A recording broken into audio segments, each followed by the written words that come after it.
이제 날씨도 선선해졌어요. 더위가 언제 가시나 했더니 그래도 계절이 변화하고 모든 것이 다 변한다는 그런 부처님 말씀대로 이렇게 또 선선한 날씨도 오고 조만간 또 춥다고 그럴 날씨도 올 것 같습니다. 예, 오늘 공부할 차례가 어디죠? 제가 103조. 수칠로마의 경. 네. 자, 이제 한번 같이 이 부분을 프린트 있으시죠? 같이 독송해 보겠습니다. 수칠로마의 경. 이와 같이 나는 들었다. 어느 때 부처님은 가야에 있는 땅키다 만자의 약가 수칠로마의 집에 계셨다. 그 가라와 약가 수칠로마가 부처님이 계신 곳에서 멀지 않은 곳을 지나가고 있었다. 그때 약가 까라가 약가 수칠로마에게 말했다. 이분은 사문이다. 그는 사문이 아니다. 그는 엉터리 사문이다. 그가 사문인지 또는 엉터리 사문인지 내가 알아낼 때까지는 그는 사문이 아니다.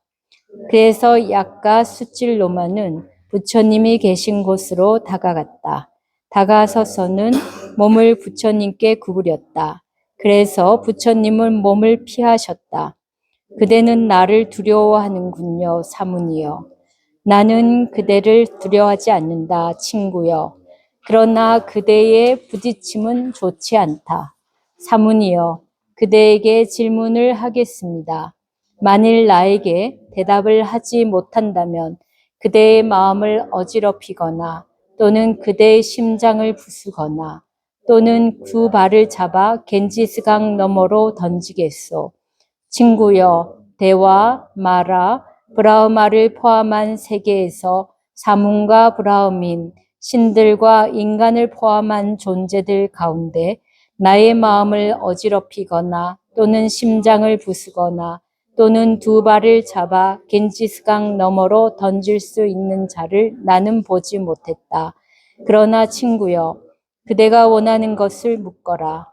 그래서 약가 수칠로마는 부처님께 개송으로 말하였다. 욕망과 증오는 어디에서 일어납니까? 싫어함과 좋아함과 오싹한 공포는 어디에서 일어납니까?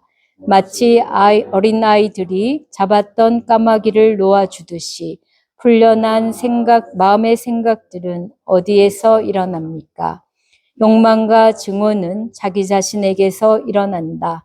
싫어함과 좋아함과 오싹한 공포도 자기 자신에게서 일어난다.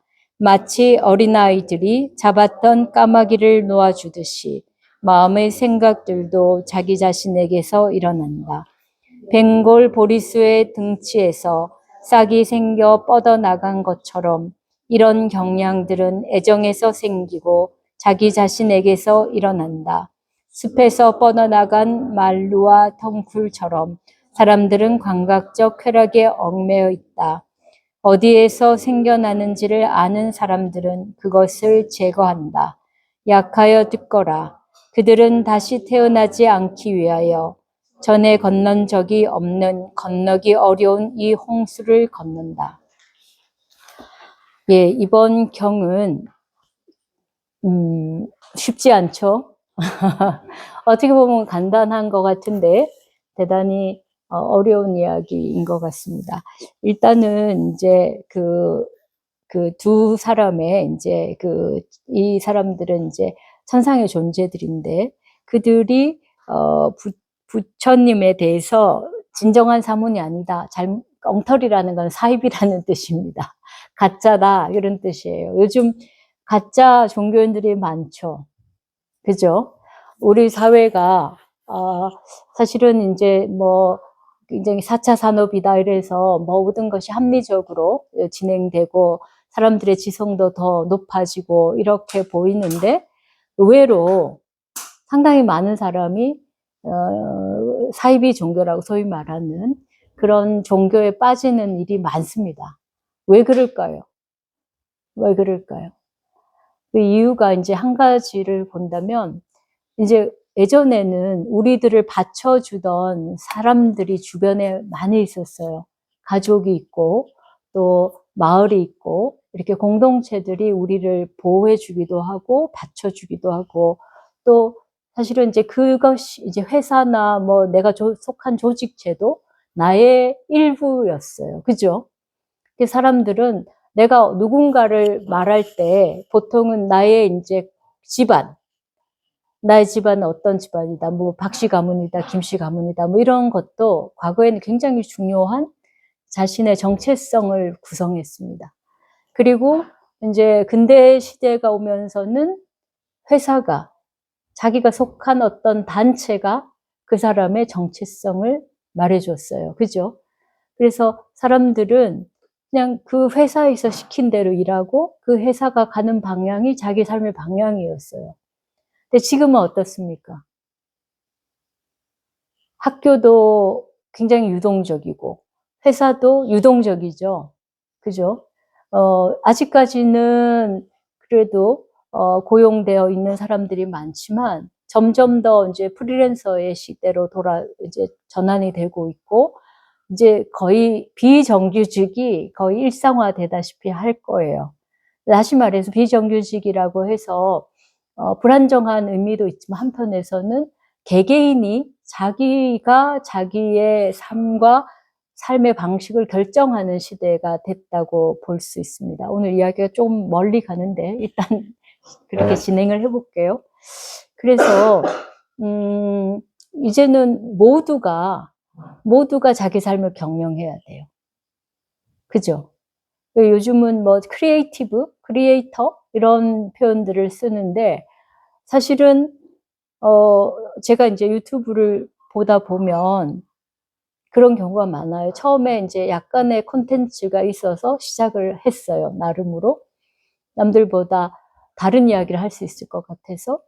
근데 어느 상황이 지나가면은 자기가 이제 더 이상 내용이 없어.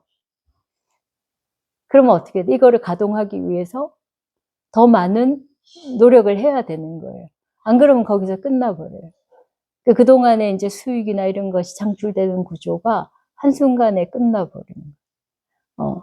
그러니까 이제 거의 1인 기획사, 뭐 연예인들 1인 기획사 하듯이 1인이 자기가 하는 모든 것을 경영해야 되는 시대가 됐고, 그 모두가 1인이니까 경쟁은 더 커진 거죠. 그죠? 과거에는 회사와 회사가 경쟁하던 체제에서 회사 안에 들어가서 우리는 거기에 지시한 대로 거기에 맡겨진 업무들을 하면 그만인데 이제는 내가 다 나를 만들어 가야 돼. 그러니까 얼마나 힘들어요. 그죠? 그러니까 이게 한편으로는 기회가 많아진 것도 있어요. 제가 몇 년 전에 저희 부처님 탄생불 초파일 날 이제 모시는 관욕하기 위해서 모시는 탄생불을 모시고 나서 이제 수반을 좀 이렇게 뭐랄까 기존에 파는 게 아니고 좀 이렇게 근사하기도 하고 또 이렇게 꽃을 너무 많이 낭비하지 않는 그런 이제 좀 특별한 형태를 원했어요. 그래서 그런 이야기를 했더니 신도님 중에 한 분이 그것을 자신이 아닌 도회결에게 부탁을 해서 만들어 온 거예요.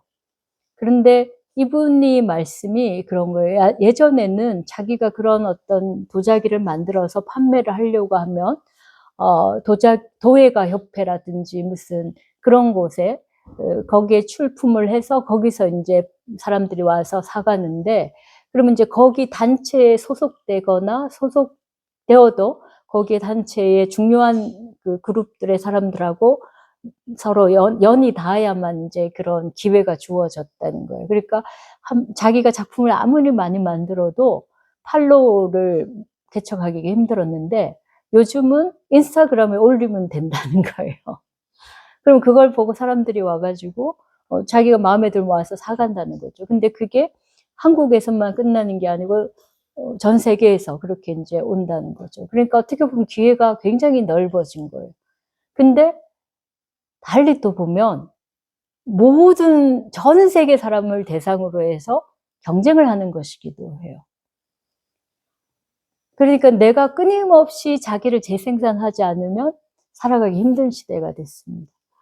그래서 아직까지 많은 사람들이 그 언저리에서 옛날 그 공동체 사회 언저리에 아직까지 있지만은 이제 점점 더 이제 그런 사회로 변모해 갈 겁니다. 그래서 굉장히 많은 사람들이 이제 소진, 번아웃 이런 것들을 경험하게 돼요.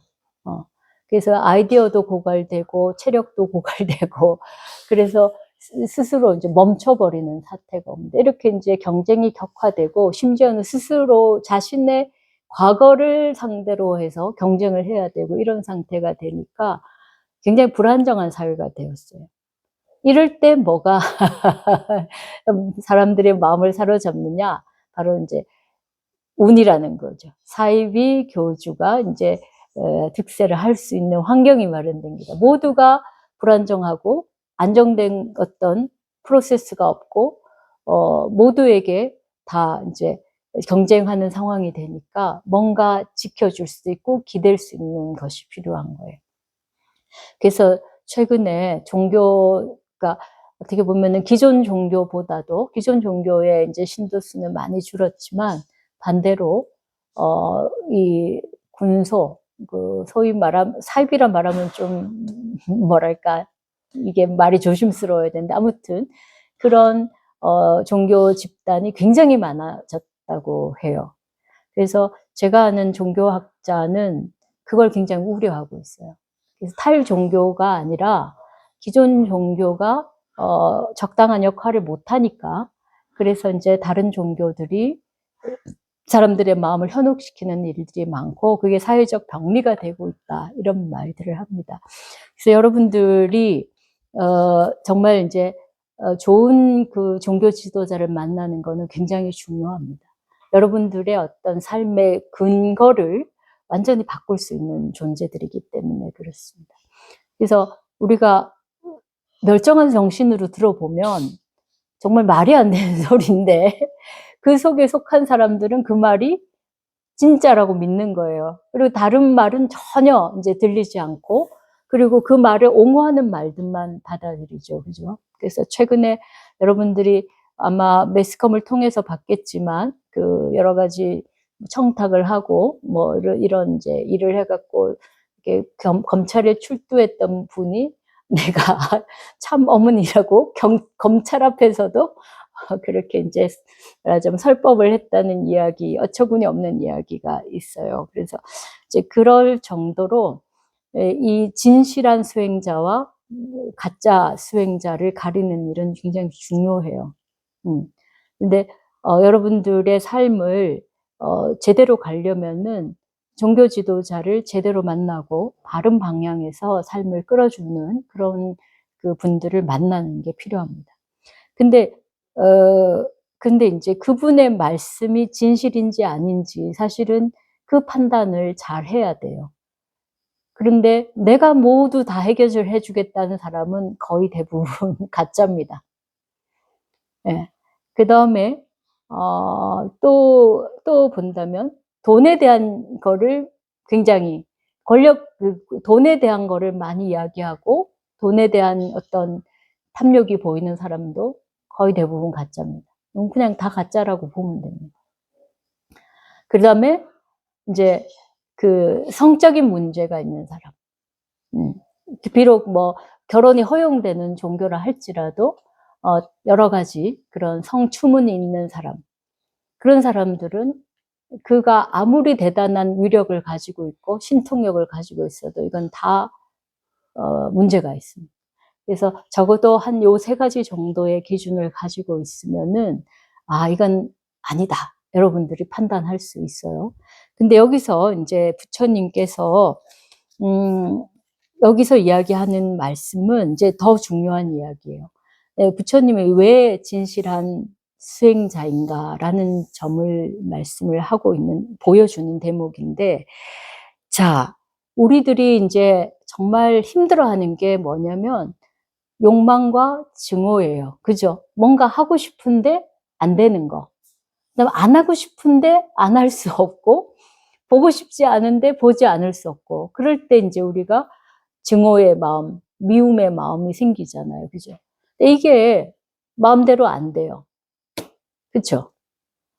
내가 뭘 하고 싶은데 못하게 하면 어떻습니까? 그 생각이 머리를 안 떠나지. 어떻게든 저걸 해야겠다는 생각이 들죠. 주변의 사람들이 다 말려. 이건 아니야. 이건 틀렸어. 이렇게 가면 큰일 나. 라고 말해도 꼭 그걸 해야겠다는 생각이 들어요. 그래서 이제 해보고 나서 후회하기를 하더라도 일단 그 마음을 내가 이게 합리적인 어떤 생각으로 제어할 수가 없습니다. 대부분 그래요. 그걸 할 수 있는 사람은 대단한 사람이에요. 그 다음에 미운 마음, 누군가를 미워하고 증오하는 것도 마음대로 잘 안 돼요. 그죠? 내가 좋은 사람이 되기 위해서는 미운 생각 가지면 안 되고, 내가 그런 생각을 하면 안 된다라고 스스로 판단해도 미움이란 게 잘 안 가셔요. 그렇죠? 예. 그래서 이게 진짜 굉장히 어려운 문제인데, 이게 어디서 올까요? 자, 이게 지금 약하 수틸로마가 부처님께 물었습니다. 그죠? 네. 자, 여러분들은 어디에서 온다고 말하겠습니까? 미워하고 좋아함, 싫어하고 좋아함, 이것도 뭐, 같은 내용인데, 이게 어디서 옵니까, 여러분? 마음에서 온다. 그 마음에서 온다고 생각은 해요. 근데 막상 그 상황에 닥치면 어떻게 생각해요? 지금은 법회 자리에 앉아 있으니까 마음에서 와. 부처님 말씀처럼 그래, 나도 생각이 그래. 근데 막상 내가 미워한 사람 앞에 있으면 내 마음에서 와요, 그게? 뭐라고 생각해요? 그 사람 상대방 때문에 오지, 그죠? 우린 다 그렇게 생각해요. 그에게 문제가 있다, 이렇게 생각을 해요. 그 다음에 내가 뭔가 좋아할 때도 좋아하는 거는 거기에 있는 거지. 그 상대 쪽에 있는 거지. 그게 물건이건 사람이건 관계없이. 그게 아니면 안 되겠다, 이렇게 생각하죠. 그런데 이게 자기 자신에서 온다는 거를 여러분들은 믿습니까? 아니면 이해합니까? 그 불교에서는 믿음도 굉장히 중요하게 이야기하지만 스스로 이해하는 게 더 중요해요. 더 필요해요. 이해하고 나면 많은 부분이 이렇게 놓여져요. 이렇게 놓아줄 수가 있어요. 물론 이해한다고 다 안 되는 경우도 간혹 있습니다만은 인간이란 게 인지를 하게 되면 그 인지로부터 그 인지된 상황으로부터 좀 한 발짝 떨어져 나갈 수가 있거든요. 그래서 거기서부터 마음을 풀어낼 수가 있어요. 근데 과연 이게 자기 자신에게서 일어난다, 이게 이해가 됩니까? 어? 예. 이거는 이제 불교 교리에서는 굉장히 여러 방식으로 설명을 해요. 자, 우리가 어떤 대상을 본다고 할 때 세상에 지금 여기 앉아 계신 분이 많은데 제가 눈에 딱 들어오는 사람이 있을 거예요. 그죠? 여러분도 그렇겠죠? 여기 이 자리에 있는 많은 사람들이 있지만 눈에 딱 들어오는 사람이 있을 거예요. 그건 왜 눈에 들어옵니까? 왜 눈에 들어오요? 내 마음에 와닿으니까. 그러겠죠. 그죠? 그건 인정할 수 있죠. 그 모두가 같은 대상이 눈에 들어오진 않죠. 다 다른 게 들어올 거예요. 똑같은 장면에서, 똑같은 상황에서 다 보는 게 달라요. 또 그 사람의 어떤 부분도 달라. 어떤 사람은 코만 보여. 코 수술을 자기가 했어. 그러면 그 사람 코만 보여. 그렇죠? 그러니까 내가 관심 갖는 것의 부분을 상대방에게서 본다는 거예요. 그죠? 그것도 인정할 수 있죠. 응. 그러면 우리가 공유하고 똑같이 보는 게 아닌 거예요. 이 장면에서 보는 것도. 각자가 자기가 보고 싶은 걸 보는 거예요. 그걸 우리가 이제 인연이다라고도 말합니다. 내 관심에 따라서 내가 보고 싶은 것, 내가 뭔가 얻고 싶거나 내가 싫어하는 것도 보여요. 내가 좋아하는 것만 보면 좋지. 근데 내가 싫어하는 것도 보게 돼요. 왜? 싫어한다는 것도 내 생각이기 때문에. 내가 싫어한다는 그 어떤 형태와 어떤 기호와 어떤 감각이 있기 때문에 그것에 위배된 것이 나한테 인지가 되는 거예요. 그쵸? 예. 그러니까 싫어하는 대상을 보는 것도 사실은 그게 아니라 내가 갖고 있는 관념이나 내가 갖고 있는 기호나 어떤 삶의 습관이나 이런 것에 의해서 그게 싫게 보이는 거예요. 그렇지 않나요? 그래서 그거를 떠나기가 쉽지 않아요. 왜냐면 그거는 상당히 오랜 기간 형성돼 왔기 때문에 그래요. 여러분들이 어려서부터 쭉 자라오면서 형성될 거이기도 하지만 태어나기 전부터 있었을 수도 있어요. 그래서 이제 여기에 부모님이 되시는 분들은 아시겠지만 아이들이 태어나면 벌써 아이의 개성이 있어요. 그죠? 특히 형제들이 있는 경우는 똑같은 부모 밑에서 나왔는데 각자가 달라. 성격이 다르고 좋아하는 게 다르고 다 다른 거예요. 그 여러분들 형제들을 보거나 보면 다르잖아요. 부모하고도 좀 다르고, 그죠? 그건 왜 그러겠어요? 그 사람이, 우리 이제 윤회라는 이야기를 하면 좀 어려워지긴 하지만 아무튼 타고난 뭔가의 성향이 있는 거예요. 그래서 어떤 것에 특히 민감하게 잘 반응하고 어떤 것에 대해서는 굉장히 부정적으로 반응하는 게 굉장히 오랫동안 누적되어 있는 그런 겁니다. 그러니까 그거 바꾸기가 쉽지 않은 거예요. 그래서 여러분들이 억지로 바꾸려고 하면 잘 안 돼요. 안 하려고 해도 잘 안 돼요. 왜냐면 이게 제가 이제 우리 금강경 수업할 때 그 이야기를 드린 적이 있는데, 자, 편편한 아주 고른 땅 위에 하늘에서 물이 한 방울 딱 떨어졌어요. 딱 떨어져서 어딘가를 향해서 가겠죠. 그죠? 아주 고른 것 같은데도 뭔가 방향을 향해 갈 거예요. 그죠? 그 다음에 물이 떨어져요. 그 다음에 물은 어디로 갈까요? 응? 그쵸? 첫 번째 물이 간 그 길로 갈 거예요. 따로 다른 데로 갈 여지는 거의 없어요. 그죠?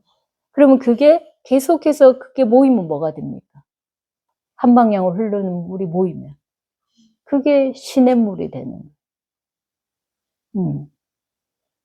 그러니까 여러분들이 보기엔 나의 습관이나 나의 개성은 그냥 원래부터 있었다라고 생각할 수도 있지만 여러분들이 하나하나 해왔던 것이 모이고 모여서 그러게 됐는데 근데 한 번 형성된 거는 그 다음은 계속 그렇게 가기가 쉬운 거예요.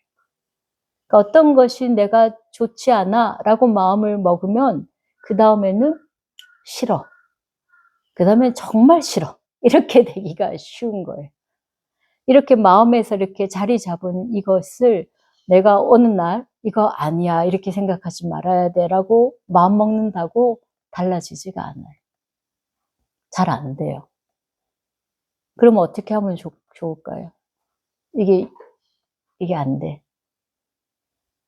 그래서 이제 정신분석학 하는 사람들은 사람이 갖고 있는 기본적인 성향이나 어릴 때 이렇게 트라우마 이런 거는 고칠 수가 없다. 이렇게까지 말해요. 어떻게 하면 좋을까요? 그럴 때 사실은 조금 전에 다 말했어요. 다 말했어요. 다 말했는데 말이 이제 뭔 말을 했느냐. 앞에 생각에 이어서 뒤에 생각이 따라가는 거예요. 그죠? 저는 물이 하나 가면 그 물에 이어서 다음 물이 따라가죠. 앞에 생각에 이어서 뒤에 생각이 따라간단 말이에요. 그러면 어떻게 하면 되겠어요? 이거를 안 하려면. 멈추면 되는. 뒤에 생각을 멈추면 돼. 뒤에 생각이 안 일어나는데. 제일 좋은 게 그거예요. 그러니까 뒤에 생각을 생기고 나서 걔가 가는 거를 방향을 바꾸는 건 어려워요. 알겠어요? 그쵸? 강물이 흐르는데 그 물을 바꾸려면 엄청 힘든 거잖아요. 근데 물을 안 떨어지게 하면 어떻게 돼? 그러면은 그냥 거기서 물이 멈춰버리지. 그 강이 말라버리니까 멈춰버리는 거예요. 그게 어떻게 보면 어렵지만 어떻게 사실은 알고 보면 제일 쉬운 방법이고 가장 효과적인 방법. 그래서 그렇게 멈추는 게 뭐예요? 이제 여러분 답을 알 수 있겠지. 생각을 안 하는 게 뭐예요? 그게 우리가 이제 소위 말하는 명상이에요. 마음을 고요히 한다. 또 다른 말로는 마음을 머문다라는 말로도 해요. 마음을 여기에 딱 머무는 거. 마음이 어디론가 가. 그죠? 저 대상을 향해 가고 저기를 향해 가고 막 가. 그 마음을 어떻게 해? 딱 여기에 머무는, 딱 여기에 멈추고 여기에 딱 고정을 시켜보는 거예요. 그러면 마음이 멈추면 생각을 따라가죠. 생각을 따라가면서 이것도 좋고 저것도 싫고 이런 마음이 생기는데 그거를 딱 멈춰버리면 그러면 그 생각을 멈출 수가 있어요. 그래서 그 물기를 바꿀 수가 있어요. 그 다음에 그 생각이 딱 멈추고 나서 그 다음에 물이 떨어지면 이제 어떻게 돼? 그 물은 새로운 방향을 향해 갈 수가 있는 거예요. 아시겠죠? 그죠? 그러니까 사실은 이제 성격을 바꾸는 거는 쉽지가 않아요. 사람을 고쳐 쓰지 못한다는 말이 있듯이 그 사람 마음을 바꾸는 일은 굉장히 어려운데 근데 또 어떻게 보면 굉장히 쉬워요. 우리가 개과천선한다는 말도 있고 그 뭡니까 괄목상대라는 말이 있죠. 눈을 비비면서 상대방을 본다는 말이 있어요. 그건 이제 중국의 고사성어인데 우리가 어떤 사람이 정말 문제가 많았는데 그 사람이 정말 각고의 노력을 하면서 노력을 하니까 며칠 만에 사람이 달라질 수가 있었다는 거예요. 그래서 정말 그 사람이 맞나? 이렇게 우리가 눈을 씻고 비비고 볼 만큼 다른 사람이 되는 것도 있어요. 가능해요. 그래서 이제 그 서양의 심리학이나 이런 것에서는 인과의 그 원인과 결과의 이야기를 하니까 원인이 있는 건 바뀌지 않는다라고 이야기하지만 불교에서 보면은 그 원인이 되는 마음을 딱 멈추면 결과는 새로워질 수가 있어요. 그래서 지금 그러면 이제 우리가 또 한 가지 마음을 멈추는 것도 이제 우리가 공부를 해야 될 거지만 또 한 가지는 뭐냐면 이건 거예요. 나한테서 비롯됐다는 걸 아는 게 중요해요. 그러니까 상대방 미워 보이면 그것이 밉다는 생각이 나한테 있었어요. 그 사람의 미운 점이 누적 눈에 들어오는 내가 있는 거예요. 그 사람한테 미운 게 있는 게 아니에요. 그건 여러분들이 이제, 그게 어떻게 그래요? 진짜 미우고 정말 문제가 많은데 이렇게 말씀을 하시겠지만, 그 미운 게 내 눈에 들어올 때는 내가 그걸 보기 때문에. 아까 말씀드렸잖아요. 우리가 이렇게 다 같이 있지만 어떤 사람의 모습이 나한테 눈에 특별히 들어오는 거는 내가 관심 갖고 내가 그동안 형성해 온 거하고 그것이 맞기 때문인 거예요. 좋거나 싫거나 간에. 나에게 어떤 마음이 있으면 그게 좋은 쪽일 수도 있고 나쁜 쪽일 수도 있고 그게 그렇게 비춰서 오게 됩니다. 그래서 결국은 그것은 나의 마음의 투영이에요. 내 거울이에요. 네. 그래서 우리가 언어 사용이 굉장히 중요해요. 언어를 사용하면서 예를 들어서 코끼리는 생각하지 마 이런 이야기 잘 아시죠? 예, 미국에서 이제 공화당하고 민주당이 이제 서로 정쟁을 하잖아요. 그럼 공화당이 이제 그 상징하는 캐릭터가 코끼리고 민주당은 당나귀거든요. 그런데 그 사람을 이제 논박하기 위해서 계속 민주당은 어떻고 공화당은 어쩌고 막 그렇게 하다 보면은 이미 공화당이 머릿속에 있는 거예요. 코끼리가 머릿속에 있는. 그러면 자기도 모르게 싫어하는 대상이지만 내 마음속에 각인된 거는 코끼리가 각인된. 이거는 언어인지 심리학을 하던 사람들이 알아낸 원리예요. 그래서 언어인지 심리학적으로 예를 들어 부정적 생각이라 할지라도 나는 이거 안 하겠어 라는 생각이라도 그 생각을 하면은 안 하겠어라는 말보다 그 개념에 더 사로잡히는 거예요. 아시겠어요? 네. 그러니까 코끼리가 문제가 많아요. 코끼리는 뭐가 잘못됐고 막 이렇게 말하는데 이미 그 사람 마음속에는 코끼리가 들어와 있는 거예요. 네. 그래서 이게 선거 전략에서 코끼리를 계속 말하다 보니까 자기도 모르게 그것에 관심을 가지게 돼서 결과적으로는 이제 프레임이 코끼리에 대한 이야기로 프레임이 돼버려서 그 프레임 경쟁에서 이제 져버리는 것이에요. 그래서 프레임을 바꾸려면 어떻게 했냐? 코끼리를 생각하지 말아야 되는 거예요. 당나귀만 생각해야 돼. 이게 선거의 프레임이기도 하고 인지심리학적인 번글. 그럼 여러분들이 누가 나빠, 누가 좋아 막 이렇게 생각을 하면서 그거를 이제 극복해 가려고 하는 거는 별로 도움이 안 돼. 생각에서 지우는 게 제일 좋아. 프레임을 전환해서 더 좋고 긍정적인 거를 자꾸 생각하면 돼요. 그래서 우리가 이제 명상을 통해서도 마음을 전환하는 길이 있지만 또 한편에서는 내가 부정적이라고 생각하는 어떤 것을 나에게서 완전히 배제해 버리는 게 필요해요. 그래서 긍정적이고 이제 프레임을 완전히 전환해서 그거는 생각조차 하지 않는 거예요. 내가 예를 들어서 나는 시험에 합격을 할까 말까.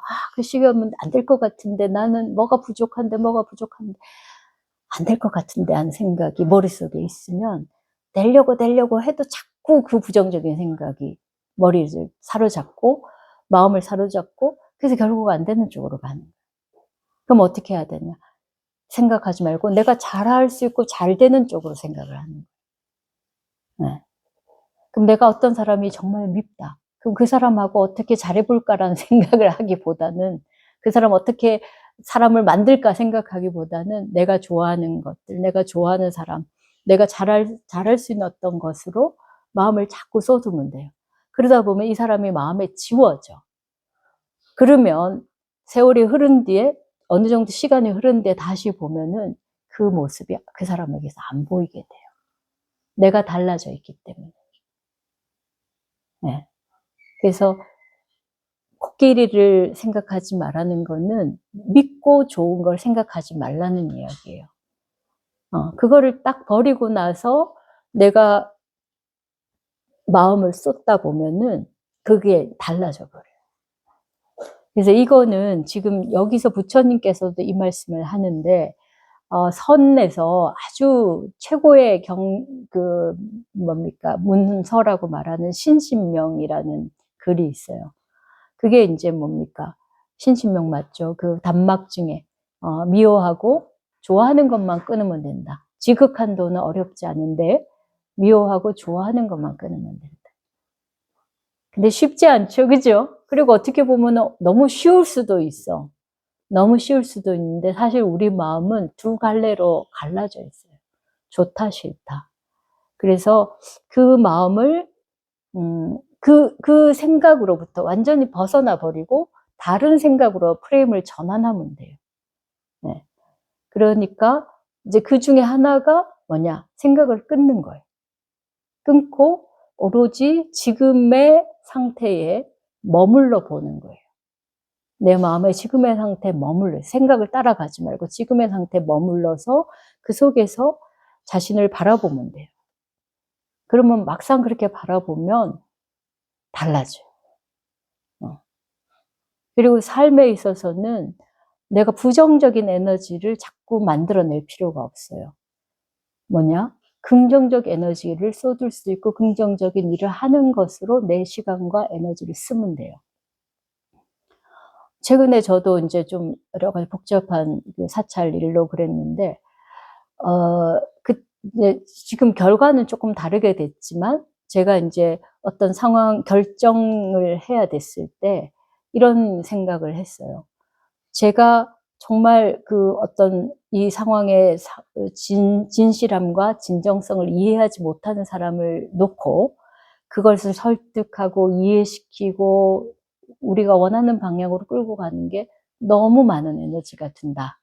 너무 힘든 거예요. 그럼 차라리 그 에너지로 내가 좀 더 잘할 수 있고 더 긍정적인 일을 할 수 있는 대로 에너지를 쏟아서 그것을 역으로 해서 일을 성취하는 것이 낫겠다. 그렇게 이제 결정을 본 바가 있어요.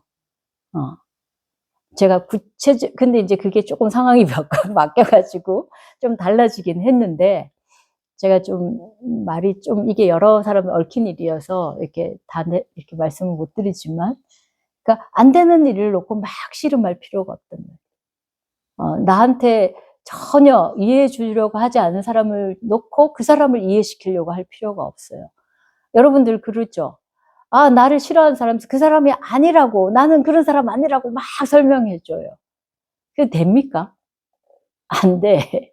그냥 그 사람은 그냥 놔두고, 내 그것에서 막 좋아하고 싫어하는 감정을 내려놓고, 그냥 내가 잘할 수 있고, 내가 긍정적으로 할 수 있고, 심지어는 그 어떤 누구도 나를 이해해주지 못해도 내가 긍정적인 마음을 가지고 할 수 있는 일을 하면 돼요. 네. 그걸 하다 보면 그걸 이해해 준 사람이 나중에 나타나요.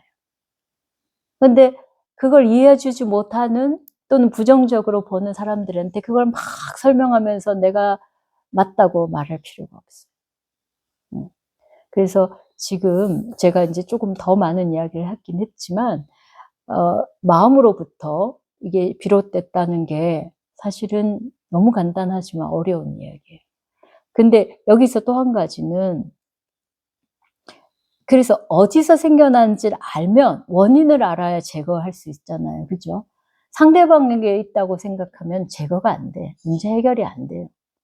백날 가도 안 돼. 그리고 또 한 가지는 뭐냐면, 다른 데 있다. 또는 내가 다 해결해 줄게. 라고 하는 사람들은 다 사이비 교주인 거예요. 여러분들이 절대 속으면 안 되는 거예요. 내가 다 해줄게. 내가 모든 문제를 다 해줄게. 너는 가만히 있어도 돼. 이런 사람들은 절대 안 돼. 결국 문제는 나에게 있고 내가 찾아내야 되고 내가 해결해야 돼요. 근데 중요한 거는 여러분들 해결할 수 있는 능력이 있는 거예요. 방법이 있는 거예요. 그 방법만 알면 돼. 근데 그 방법 중에 제일 중요한 게 뭐냐? 원인을 아는 거예요. 그 원인이 어디 있어요? 나에게 있어요. 근데 그 원인을 인정하기가 쉽지가 않아가지고 우리들이 좀 고생을 해요. 그렇지만 바른 방향을 향해 간다면은 처음에는 좀 어려워도 시간이 흐르면 결과가 나와요. 이건 여러분들이 반드시 아셔야 돼요. 근데 잘못된 방향은 아무리 노력해도 결과가 안 나와요. 그래서 우리에게 좋은 스승이다, 좋은 종교 지도자는 수행자다, 이런 사람은 어떤 사람이냐면은 바른 방향을 알려주는 사람이에요. 나한테 약을 떠먹여주는 사람이 아니라 다른 방향에 문제가 어디 있다는 걸 알려주는 사람이에요. 아시겠죠? 그래서 그래서 이제 지금과 같이 너무나, 특히 이제 오늘 이렇게 그 대불련 학생들도 많이 왔는데, 지금은 뭐 나이 드신 분이나 젊은 사람이나 마찬가지로 너무 많은 선택지가 있고 너무 많은 경쟁이 있고 나 자신도 지탱하기 힘들고 이런 상황이기 때문에 나로부터 뭔가를 시작하기가 참 오히려 더 어려워요. 근데 또 보면은 결국은 그것의 해결과 그것의 모든 결과들도 나에게서 돌아올 수밖에 없습니다. 그래서 과거에는 나의 가족, 나의 뭐 공동체, 나의 뭐 가문이나 또는 나의 직장이나 이런 것이 어떤 부분을 대신해 줬다고 하면은 지금은 오롯하게 나에게서 집중하고 그것으로만 진정성을 말할 수 있는 시대가 되어버렸어요. 대신해 주는 게 거의 없어졌어요. 그러면 무한 경쟁의 시대에서도 결국은 끝까지 그 삶을 살아갈 수 있는 사람은 누구냐면 나로부터 시작하는 사람은 살아갈 수 있어요. 그러니까 그게 개인주의가 되라는 말이 아니라 자기의 진정성을 놓치지 않는 사람이 그걸 할 수 있다는 거예요. 처음에는 사람들 주변에 그걸 알아주는 사람이 없더라도 하다 보면은 결국은 그런 사람들은 나중에 만나게 돼 있어요. 그래서 결국 인정을 받아요. 근데 빨리 다른 사람으로부터 인정을 받고 다른 사람에 기대어서 뭔가를 하고 그렇게 한다면은 그건 신기루 같아서 바로 없어져 버려요. 그러니까 우리 사회가 어떻게 보면 좀 더 뭐랄까 진정성에 더 집중된 부분으로 발전한다고도 볼 수 있어요. 좋은 면으로 볼 땐 그런 면도 있습니다. 그래서 정말 실력 있는 사람이 살아남는 시대가 됐어요. 그러니까 아까 그 도예가 경우도 본다면 자기 작품이 훌륭하면 이제는 팔릴 수 있게 되는 거예요. 그런데 옛날에는 어땠냐? 인맥이 있어야 되고 무슨 라인을 잘 써야 되고 뭐 이런 게 있었거든요. 그래서 아무리 작품을 잘 만들어도 그런 게 없으면 성공할 수 없었는데 지금은 정말 좋은 작품이면 성공할 수 있는 거예요. 그리고 그 작품을 만드는 내가 그 작품을 만들면서 정말 행복하고 나의 진정한 마음을 기울일 수 있는 대상이면 지치지 않고 할 수 있는 거죠. 그래서 여러분들이 지금 이 사람들이 부처님을 만나서 괜히 시비를 걸었잖아요. 그죠? 가서 툭 부딪혔어. 그래서 그거를 가지고 부딪혔을 때 이걸 탁 쳐냈다면, 그랬다면, 아, 당신은 힘이 세군요. 정말 당신은 대단한 카리스마를 가지거나 대단한 신통력을 가졌군요라고 하면서 이들이 부처님을 진짜 수행자라고 인정했을 수 있어요. 근데 부처님은 어떻게 했어요? 그냥 피해버렸어. 왜? 왜 피했을 것 같아요? 이것도 중요해요. 왜 피했을 것 같아요? 자신이 없어서? 응? 여기 나오잖아요. 여기 부처님 그런 거에 전혀 휘둘리지 않고 아무도 부처님을 완력으로 어떻게 할 수 없다고 했는데 왜 안 부딪히고 피했을까요? 왜 피했을까요? 여기 답이 다 나와 있는데. 한번 답을 손들어 보세요. 답 아시는 분. 왜 피했을까? 응? 응?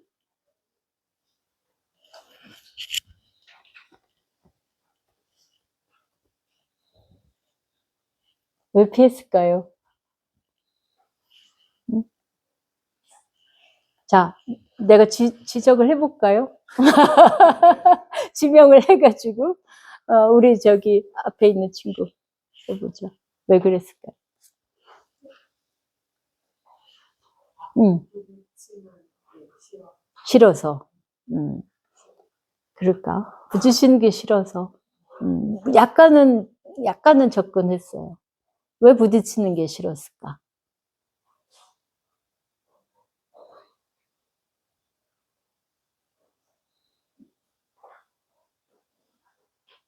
네, 부딪히는 게 원하는 건 아니에요. 그죠? 왜 근데 싫었을까?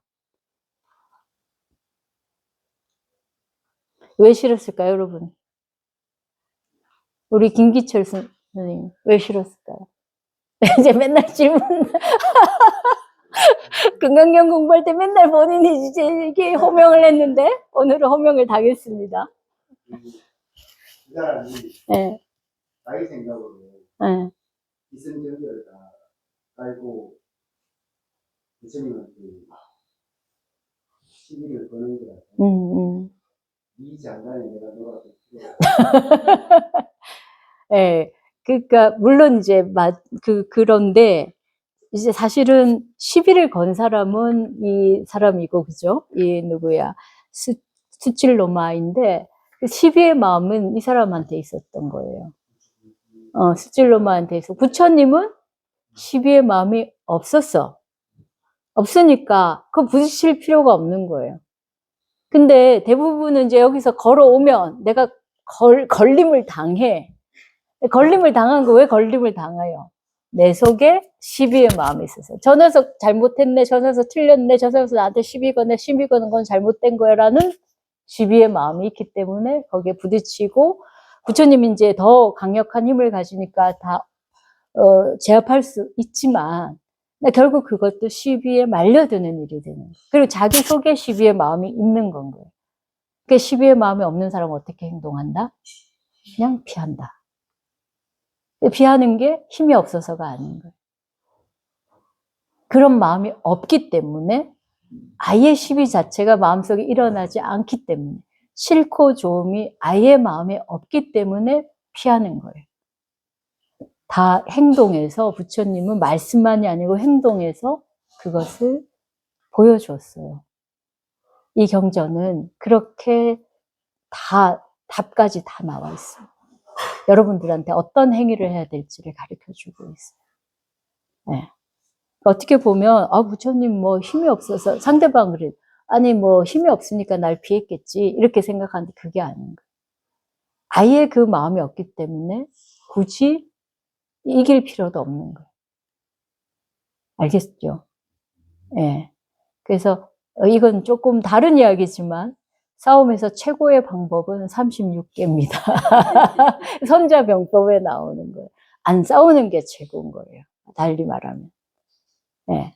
안 싸운다는 거는 그 싸움 자체에 말려들지 않는 것인 거예요.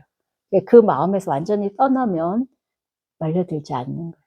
그러니까 여러분들이 누가 좋다, 누가 싫다라는 상황이 되는 거는 이미 상대방과 내가 말려들어 버린 거예요. 내 마음이 거기에 말려들고 내 마음이 싸움을 어떻게 보면 걸은 거예요. 그래서 누가 그렇게 설사 하더라도, 누가 나를 보고 괜시리 미워하고 싫어하더라도 대응하지 않으면 되는 거예요. 네. 처음에는 좀 어렵지만 계속 그렇게 하다 보면 상대가 이제 제풀에 지쳐 넘어갑니다. 그래서 제일 좋은 거는 그걸 떠나는 거고, 현실적으로도 그렇고 마음에서 떠나는 것이 제일 이제 기본이 되는 거예요. 아시겠죠? 네, 그럼 오늘 법문은 여기까지 하겠습니다. 그리고 한 가지만 조금만 더 말씀드리면, 아까 마음을 머문다는 게 이제 이야기를 했는데, 그래서 명상을 하는 것도 아주 중요하고, 지금 현재의 마음을 기울이기 위해서 우리가 아까 이렇게 이제 천수경 읽고 기도했잖아요. 그죠? 그럴 때도 내가 내 마음의 귀를 기울이면 돼요. 그래서 내가 뱉는 소리를 내가 들어요. 보통은 내가 말을 하면서도, 독송을 하면서도 생각은 저기 가 있어. 그래서 자기 소리 잘 안 들어요. 그죠? 그래서 우리가 기도한다는 것도 하나의 마음을 모으는 과정이에요. 마음을 모아야 기도가 되고 뭐가 우리가 원하는 것도 이루어낼 수가 있는데, 그게 내 마음을 거기에 딱 머물러야 돼. 알겠죠? 그러려면은 자기 소리를 자기가 듣는 게 기본입니다.